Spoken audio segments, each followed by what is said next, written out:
Nous sommes dans le Seigneur. Et nous sommes appelés à veiller sur nos paroles. Alléluia. Amen. Vous savez, les alliances aussi se font par la parole. Avant de signer les actes, c'est-à-dire, il y a une parole. Alléluia. Amen. Et nous devons faire attention.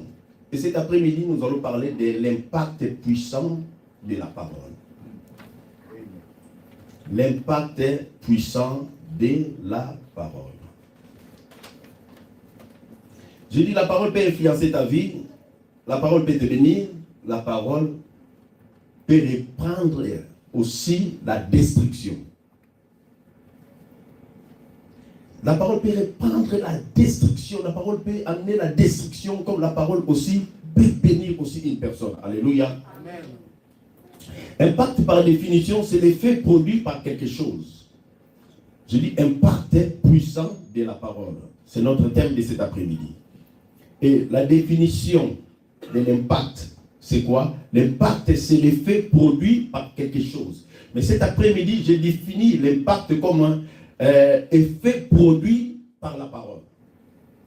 Alléluia.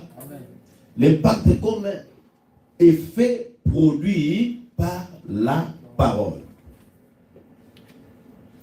Nous sommes appelés à veiller sur nos paroles.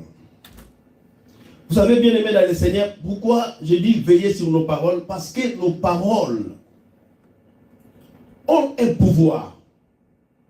Ta parole à toi a un pouvoir.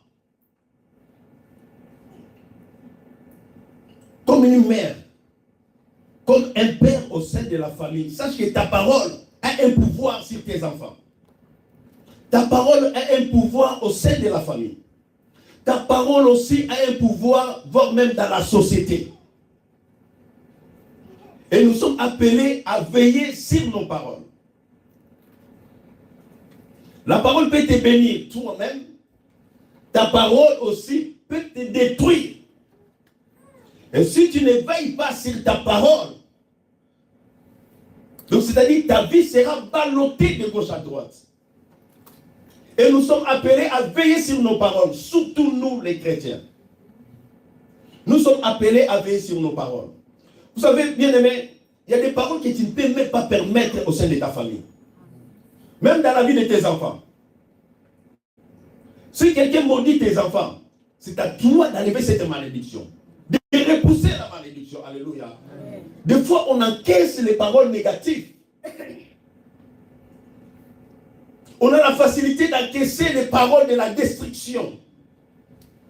On a la facilité aussi d'encaisser les paroles de division. Alors qu'il y a des paroles, quand il y en a, donc il faut répliquer maintenant au nom de Jésus. Alléluia. Amen. Nous sommes appelés à veiller sur nos paroles bien-aimées. La parole, c'est la source de ta vie. C'est la source de ton élévation. C'est la source de ta gloire. C'est la source aussi de ton succès. Et la parole aussi, c'est la source aussi de la mort, de la destruction aussi. La parole peut guérir. La parole peut libérer aussi la maladie. Et nous sommes appelés à veiller sur nos paroles. Alléluia. Amen. Il y a la parole de Dieu. Il y a la parole qui sort aussi de la bouche de l'homme. Alléluia. Amen. Nous allons prendre nos Bibles.